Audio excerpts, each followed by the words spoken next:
time has wrong. expired. Deeply wrong, sir. Senator Kennedy.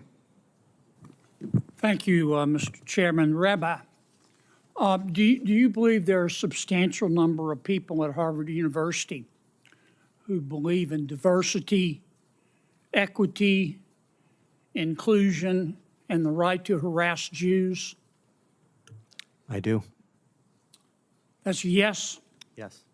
And do you believe those people have acted on their self-anointed right to harass Jews? Yes. And has the administration at Harvard University allowed that to happen? Yes. Is that true at University of California at Berkeley? Yes. How about UCLA? Yes.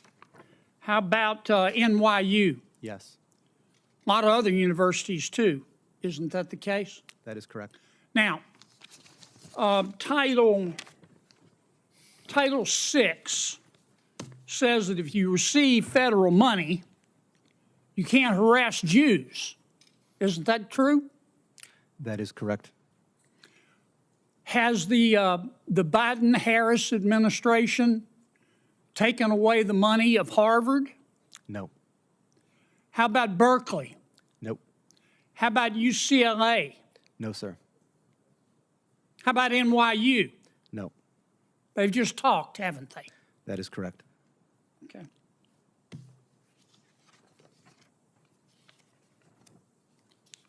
Do you think this condoned behavior at these universities, this condoned belief at these universities, and let me state it again, they believe in diversity, equity, inclusion, and the right to harass Jews. It's what they believe. What you do is what you believe. Everything else is just cottage cheese. Do you think that is consistent with their mission as universities? Absolutely not. Okay. So above and beyond the question of money, it is the morality, the purpose of higher education in America, is it not? That is correct. Ms. Berry, you are the executive director of the Arab American Institute. Is that correct? Correct, sir. Okay. And according to your website, you're also, I'm going to quote here, a longtime Democratic Party activist who served as a member of the 2016 Democratic National Convention's Platform Standing Committee, close quote. Is that correct? That's correct. Okay. You support Hamas, do you not? Senator, oddly enough, I'm going to say thank you for that question because it demonstrates the purpose of our hearing today in a very effective way. Let's start first with a yes or no. Hamas is a foreign terrorist organization that I do not support, but you asking the executive director of the Arab American Institute that question very much puts the focus on the issue of hate in our country. Well, I got your answer, and I appreciate it. What is the, you support Hezbollah too, don't you? Again, I find this line of questioning extraordinarily disappointing, Is that a no? Senator. That Or you a have yes? you have Arab American constituents that you represent is in that your great state. Yes, ma'am, I understand that, but my time's limited, and I apologize, but is that a yes or a no? A yes or no question to do I support Hezbollah? The answer is I don't support violence, whether it's Hezbollah, Hamas, or any other entity that invokes You it. can't So bring no, yourself to say no, can you? No, I can say no. I can say yes. But What you I can haven't. say is You just your can't line make of yourself questioning. do it. Do you Senator. support or oppose Iran and their hatred of Jews? Again, I'm going to emphasize Iran, Hezbollah, Hamas, none of them is going to, this you discussion. can't bring yourself to say no, can Sir, you? I don't support. It's real simple. Excuse me. I'm going to, Ian, if I may, as a Muslim no. woman, sir, I'm going to tell you I do not support Iran. But what I will tell you is that this conversation. I'm running out of time. I'm Okay. sorry. You called our decision to cut funding. You called our decision to cut fund. Well, first, what's the United Nations Relief and Works Agency? It's UNRWA, which The tension inside the Senate hearing room rises fast. One question after another. Senator John Kennedy presses hard on an issue dominating headlines across America: anti-Semitism on college campuses and the response from universities.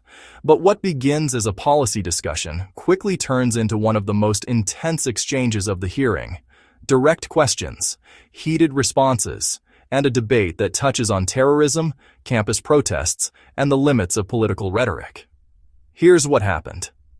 is the institution that exists to provide services and aid to the nearly 6 million Palestinian refugees. And you called our decision to cut funding for them, quote, an incredible moral failure, close quote.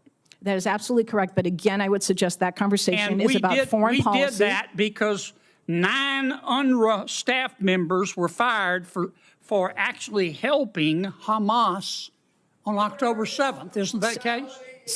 I don't believe that that's correct in terms Let me ask you one more time. You support Hamas, don't you? You Sir. support UNRWA and Hamas, don't you? Sir, Please.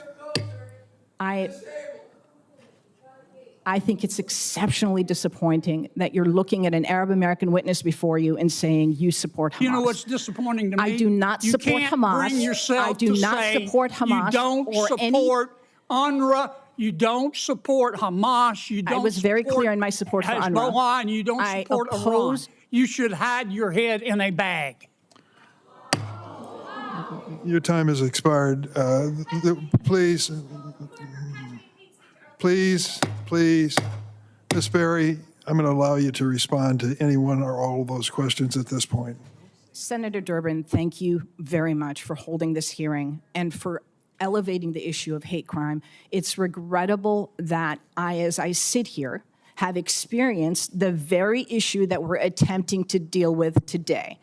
The introduction of foreign policy is not how we keep Arab Americans or Jewish Americans or Muslim Americans or Black people or Asian Americans, anybody safe. This has been regrettably a real disappointment, but very much an indication of the danger to our democratic institutions that we're in now. And I deeply regret that, and I do hope that my testimony today has been helpful to understanding the need to respond to hate.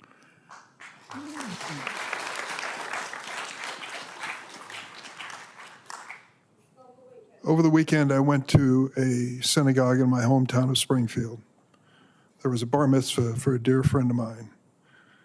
I couldn't help but notice the security guards that were posted for this bar mitzvah. In addition, I went to a meeting where a dear friend of mine, a Jewish friend of mine in Chicago, she's been my friend and worked for me for 40 years, was almost in tears over the anti-Semitism that she has witnessed. She was wearing a Star of David around her neck. And she said, I do that because I won't give up. I won't give up.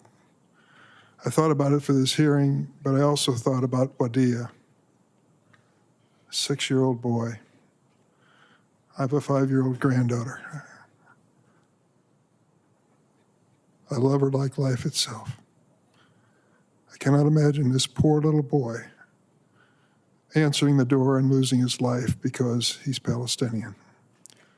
My God, we can't say those things that I've just said in the same sentence without some people saying, oh, you've just chosen sides. I'm not choosing sides here except for the side of, I hope, common decency and democracy. We've got to have this conversation. We've got to do it in a civilized manner. I regret some of the things that were said today at this hearing. But we are a free nation, and that's what happens in a democracy. As sad and as disquieting as it may be, that is part of it. The title of today's hearing was inspired by Dr. King's. Oh, I'm sorry, I didn't see Senator Blackburn. I was just concluding. Senator, you're recognized. Thank you, Mr. Chair. If you find this breakdown interesting, don't forget to comment, like, share, and subscribe for more Political Showdown.